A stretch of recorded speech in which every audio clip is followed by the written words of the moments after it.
Pro Group Management. Workers' comp that works for you.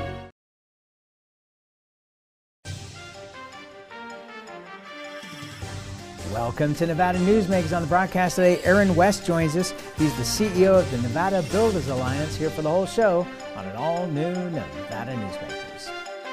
7 at 7 is available anytime, anywhere. I'm Riley Smith with your Vegas Golden Knights. Watch 7 minutes of nonstop news from the Las Vegas Review-Journal. Streaming on LVRJ.com and Twitter. Powered by the Las Vegas Review-Journal. Modern boutique Ahern Hotel and Events Center in Las Vegas. Host meetings and events on 2 floors. Stay in luxurious rooms and suites. Unlimited branding opportunities. Regional Italian cuisine by Chef Mark Segrisi. Flexible event spaces. Full buyout options. Visit ahernhotel.com today. I'm Jeff Gehrman, an investigative reporter with the Las Vegas Review-Journal. I'm your guide for Season 2 of Mobbed Up, The Fight for Las Vegas. You're in with every gangster and hoodlum in the United States. I don't go for that, Mr. Kennedy. I don't go for that kind of action. I was on television accused of fronting for the mob.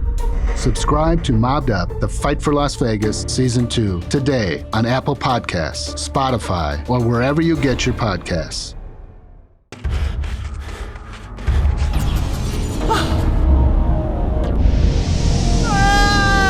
Kenny! Dad? What are you learning? This place is great. Huh? You gotta try this. Wow! This stuff is great! People are gonna love it! Yes. Yes, they will. 7 at 7 is available anytime, anywhere. I'm Riley Smith with your Vegas Golden Knights. Watch 7 minutes of nonstop news from the Las Vegas Review-Journal. Streaming on LVRJ.com and YouTube. Powered by the Las Vegas Review-Journal. Nevada Newsmakers Studio is located at the headquarters of the Nevada Trucking Association. Motion and purpose are a truck's greatest virtue. This is Nevada Newsmakers with host Sam Shad, a no-holds-barred political forum. Now, from the Nevada Newsmakers broadcast headquarters, here is Sam Shad.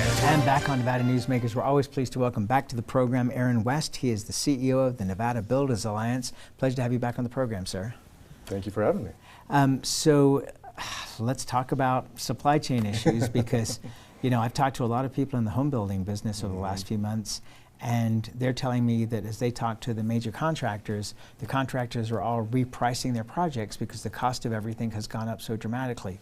Right. What are you hearing?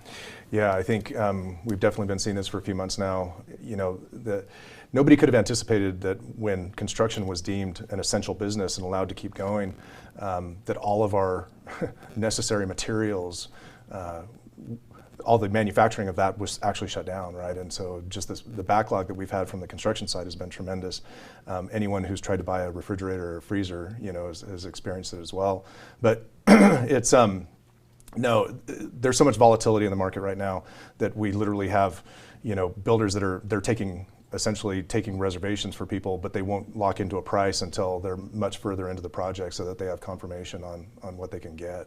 You know, an interesting discussion we've been having off the air, but let's bring it on the air, is, you know, and I'll use the example of the toilet paper situation from a year and a half ago.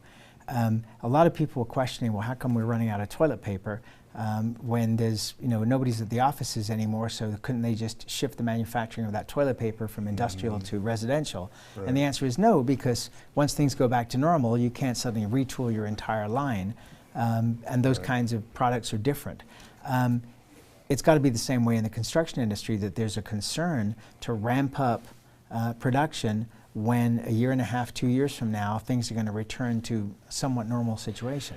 Yeah, I mean, honestly, I think they would probably ramp up if they had the opportunity. But where we're at right now in terms of the labor market and access to materials and so forth, I think for the most part, I truly believe that manufacturers are going about as fast as they can, and it's still, not even close to meeting the demand that's out there. So there could be a little pullback at some point, but the bigger issue for us really is that we just became a nation of expecting everything to be manufactured somewhere else, right? It can be done cheaper somewhere else, and so we'll do that and then expect that we can get it in when we need it. And I hope this was a wake-up call that we really need to think about manufacturing and what it is that we're doing within our boundaries, so that we have a sustainable economy. Well, the other thing is, and this was based on a model that Toyota came up with years ago, which is to not manufacture things in advance, but to wait for the order to come in before you actually do the manufacturing. Right. And then when you get a tremendous rush for the product, you're stuck. Yeah. Well, and market dynamics too within housing have indicated, are very different in the last 15 years. It used to be that builders would just throw up as many houses as they could, as fast as they could, and there was a lot of spec inventory that was sitting out there. Now, just because of the demands on the market, everything is as you go. So literally, they don't even start. They'll release 5 lots. Secure those buyers and then go out and start construction on them. But with all the uncertainty right now, it could be 6 months or it could be a year. Well, and part of that is based, and you've got to be realistic with this. 2008, 2009, those builders took it really hard, and a lot of them either went into bankruptcy or were on the verge of bankruptcy, and they're looking at things now. And there's some major builders in the Reno area that, for a long time, even though the demand was huge, was still going, well, we're not quite sure. Right. So, I mean, you can't blame the builders for reticence in that kind of situation. No, and I still talk to subcontractors who went through that, right? And at one time they had 100 people, and they went through the downturn, and now they're back to about 20, 25, and they're saying they're comfortable with that. So we either need a lot more contractors, which it's very difficult to get in the state of Nevada, to get your contractor's license. So we either need a lot more of them, or we need to just adjust our expectations to what we can really produce. All right. So you bring up an interesting topic there. Is the problem with getting contractors licensed that we are over-regulated in the state of Nevada, or is it just getting those bodies into the state to actually do the paperwork? I love how you put people on on point there. I will just say that Nevada has a very strong regulatory structure. Some would say that it's even more stringent than our neighbors to the west. Wow. Which surprises a lot of folks, but it is not. Let's just say the Contractors Board exists. They will tell you their mission is not to protect contractors. They're there to protect the consumer, and they are very aggressive in that effort. Okay, well, and that's fair enough. I mean, you've got 6 of one and a half a dozen the other ones there, but that explains part of the problem. Across the nation, I mean, do we have a shortage of people in the construction industry? Because what we saw during the recession, the Great Recession, was that people went where the work was. Right. And there was a large contingent of Hispanic workforce in Northern Nevada, for example, that literally left Northern Nevada. They weren't sitting around waiting till the business came back. They went to where the work is. Yeah. Are we still waiting for people to come back to Nevada? Yeah, especially within the industry, and I think nationally it applies locally, statewide, and on a national level. We are still very short in terms of the total number of construction workers needed. A lot of our effort goes into workforce development and trying to talk to young people and explain the great options that exist out there. To your point, when the downturn hit, a lot of people think that folks that were in construction that they all lost their jobs. If you had a skill, if you were an electrician or a plumber, you may not have had an opportunity here, but there was definitely an opportunity, right? When things slowed down here, we saw a lot of folks go to Texas, a lot of folks go up into the upper Midwest, and so there were still opportunities. The trick, like you say, has been to try and bring those folks back. And we're looking at incredible developments that are coming up. We just had an interview with Russ Fouts from Mark IV that's doing a big project out in Fernley. Mm-hmm. That is one of several projects in the Fernley area, Fallon area, right. Yerington area. And that's just Northern Nevada. There's lots of new projects being announced, condominium buildings and more going in Southern Nevada. Right. The question is, just based on the money that's available right now, that's coming in from private investors, we don't have the ability to get some of this work done, or it's taken a long time. Now we've got the infrastructure bill. Right. Hello, Yeah. Nevada's getting $4 billion. Right. How are we, is it just going to have to be a 10-year timeline rather than, something that's going to affect us over the next few years? Yeah, and it's interesting because a lot of the dollars that were allocated only have a 5-year horizon to get those spent, and so when you're looking at an industry that's already strapped, from a workforce standpoint, some of the projections I've seen are that the idea behind this infrastructure bill is that it would create 900,000 jobs.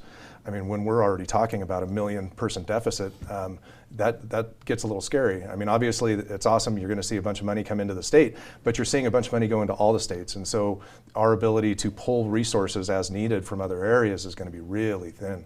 Well, the other part of that is, if you are able to bring in the workers, where do you house them? Yeah, that's an ongoing problem. Well, and it's interesting, CAI that's developing the old Harrah's Reno property into a mixed-use development, they're using half the hotel rooms as workforce housing while the project's under construction, which is brilliant. It is. I don't know what they're going to do when they build the other hotel that they're going to build on Court Street, because that's going from the ground up. Right. But I mean, people are having to be very creative with this. They are. Thankfully, it's interesting you say that, because the hospitality side of it, if you have rooms available, a lot of them are allocating a certain percentage of that just for workforce, because it's not just a construction issue, right? We literally have labor issues in almost every industry sector. Right. Oh yeah, absolutely. Yeah. And that, you bring up an interesting sidebar there, because when UNR had a couple of boilers explode a couple of years ago, they took over a tower at Circus Circus in Reno to house the students. Right. Is this something, both in Las Vegas and Reno, because the conventions are slow to come back, obviously, is that an opportunity that if you need Monday through Friday workforce housing, that perhaps properties might open their doors and let people in, that might not normally be their customers? Yeah, I think the conversations are definitely taking place. Really? Okay. Yeah. I know that I've specifically heard conversations in South Lake Tahoe, for example, where they're really pinched for housing, and as they're starting to hopefully hit their peak season, the demand for labor and the fact that they just don't have any place to put them, especially after the fires up there, right, just destroyed so much. So they're actively pursuing that model, and it's absolutely necessary. Yeah, and they've got a big project there with their new convention center that's going to really help with the conventions, but they got to get it built. Yeah, exactly. All right, interesting times. Let's take a break. We'll come back more with Aaron West after this timeout. The Nevada Builders Alliance has been protecting the interests of the construction industry for over 50 years. Our programs save members thousands of dollars every year and allow them to provide much-needed benefits to their employees. Our industry also allows Nevada to grow. If you're thinking about a career in the construction industry, reach out. And if you haven't thought of a career in construction, what are you waiting for? We are the Nevada Builders Alliance. Retail's impact on Nevada's economy? Enormous. 8,600 businesses, large and small, employing 145,000 workers. And last fiscal year, retail paid tax on nearly $60 billion in sales. We're the Retail Association of Nevada. We support retail, we help it grow, and we mean business. RANNV.org. Pro Group Management specializes in providing industries with the necessary components to satisfy and exceed workers' comp requirements. Every business has unique needs and specific regulations. Pro Group Management stays ahead of the curve, providing up-to-date services to keep your industry in top form. Discover how we simplify your tasks, improve efficiency, and reduce expense to keep you moving in a positive direction. Pro Group Management. Workers' comp that works for you. Truck drivers are some of the hardest working people you'll meet, delivering over 70% of America's freight and 92% of Nevada's. When there's a natural disaster, they're delivering critical supplies to help those communities recover and rebuild.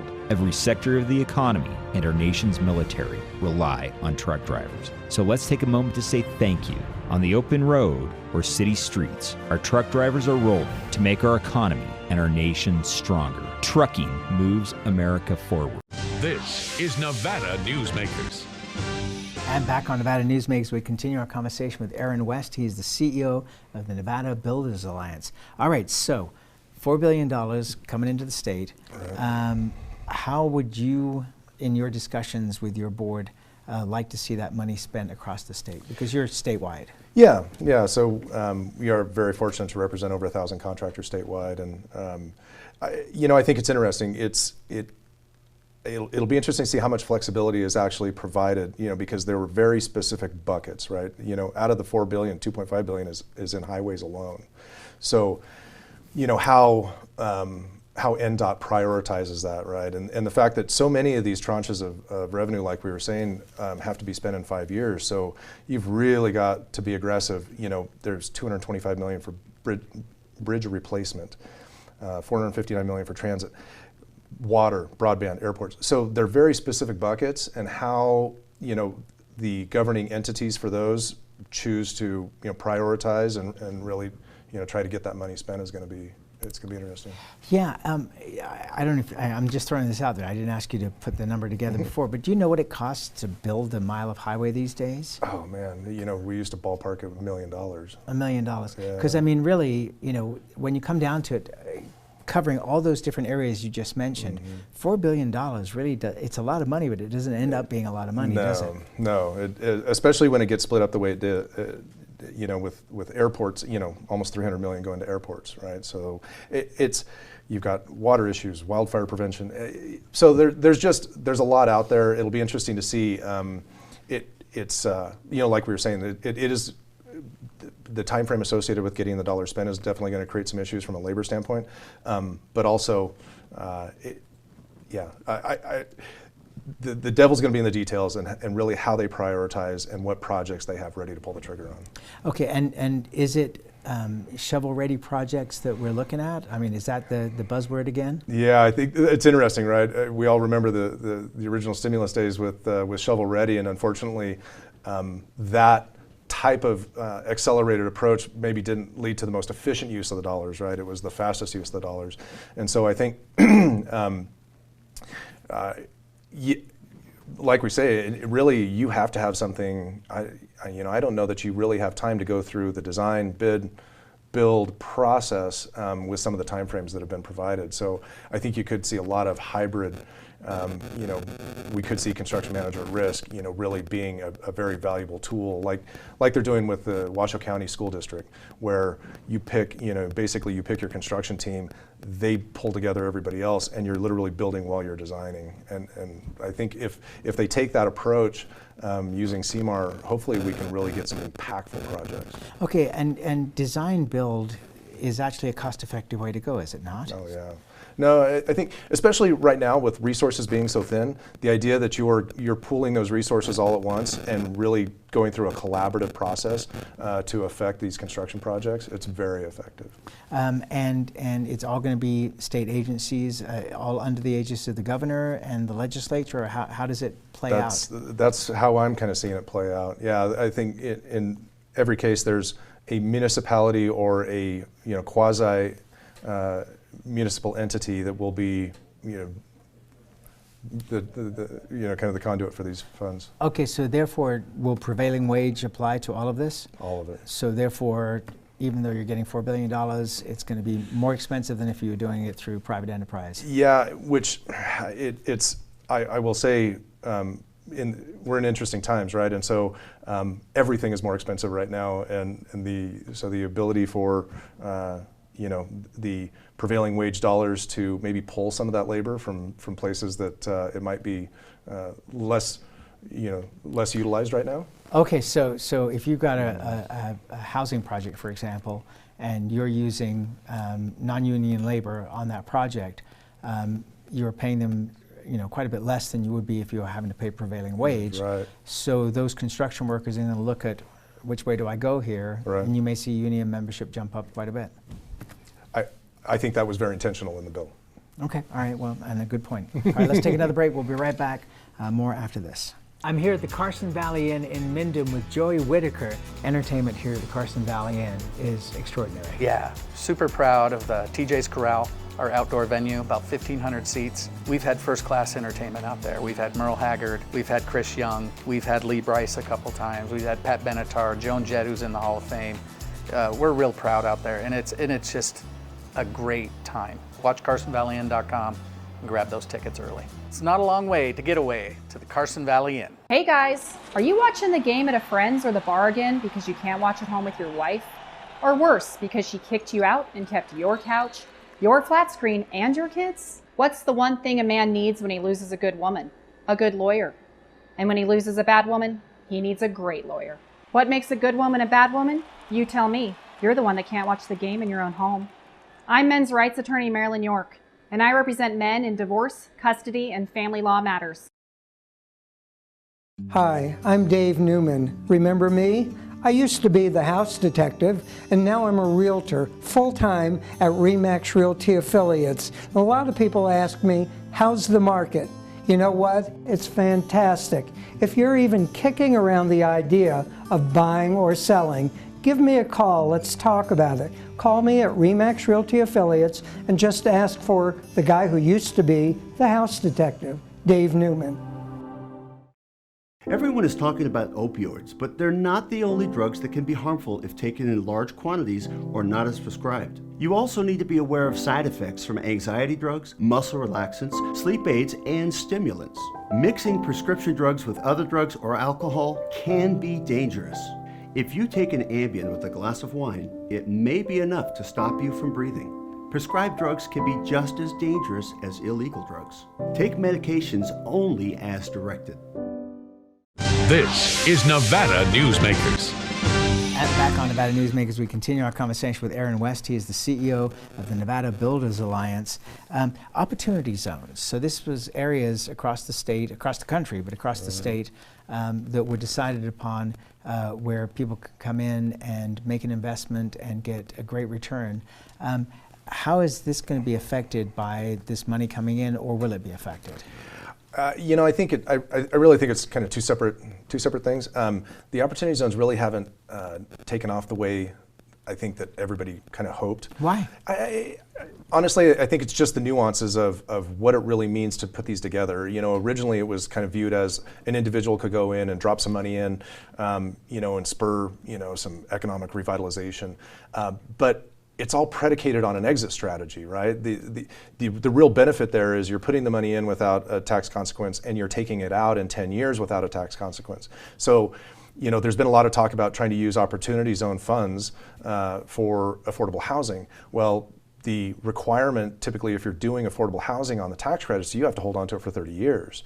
So that really makes it difficult on that 10-year exit strategy, right? So I think there's, for all the pomp and circumstance, I really haven't seen a practical application yet, at least in our area. You know, a significant investment that was very, you know, that was tied to opportunity zones. Have we seen any in Las Vegas? You know, not that I can really put my finger on and go, yep, look at that major project that got off the ground because of, you know, the opportunity zone fund that you know, stepped in to make it happen. I think there's a lot of talk, and there's a lot of kind of behind the scenes stuff on the financial side of it in terms of trying to put together these funds, and then it's a matter of how you deploy that capital and really put together that strategy. It's a lot more complicated than people, I think, were originally led to believe. Obviously there's a huge need in northern and southern Nevada and in portions of rural Nevada for affordable housing. Right. But where do you see that going with the current climate? Yeah, I just spoke on this yesterday. It's so difficult right now with all the demands within our industry. You know, how do you pull those resources, you know, from market rate to, you know, to the affordable side? And again, it's complicated. You know, not everybody can just go out and throw up an affordable housing project. The nuances of putting together, you know, all the tax credits and everything in order to really make it viable. There's really only a couple developers in southern Nevada and maybe one in the north that are really, you know, proficient at it. So it'll be interesting to see. There's a group called the Nevada Housing Coalition that put together a set of recommendations for the state to try and utilize about $500 million worth of ARPA funds. What's ARPA? ARPA was the kind of the first round of stimulus money that came out of the federal government, a few months back. And so the idea of trying to designate a very specific, kind of a large chunk of dollars to, and I applaud their priorities are really based on getting, more inventory. It's not just vouchers and, and credits and stuff like that. We need to take that money and literally build, more units. Just last quick question here. We've got a lot of people still sitting at home trying to decide what their next career is going to be. So your greatest challenge is to let people know that construction isn't what construction was 20 years ago. Right, for sure.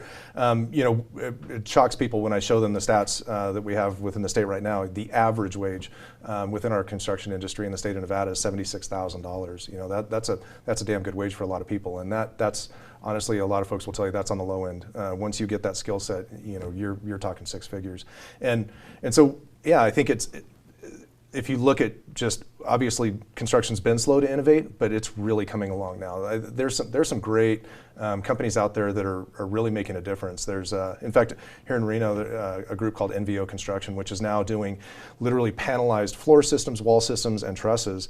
And so instead of dropping a stack of 2x4s out on a job site and a group of 5 guys taking a month to build a house, it can literally be delivered on a truck and you have a house within 3 days. I think I may have to investigate more on that. Thank you so much for being here as always, and good luck with all this money coming in, and hopefully we're able to spend it within that 5 years. There you go. We'll be right back. Brian Culpa Photography was born in the rolling hills of Massachusetts, and now he can help you experience the stunning beauty of Nevada in a whole new way through the power of flight. Flying has always been a passion for Brian, and at Brian Culpa Photography, he can make your imagination soar. Brian has the creative mind and tools to tell your unique story. Experience the bird's eye view at brianculpaphotography.com.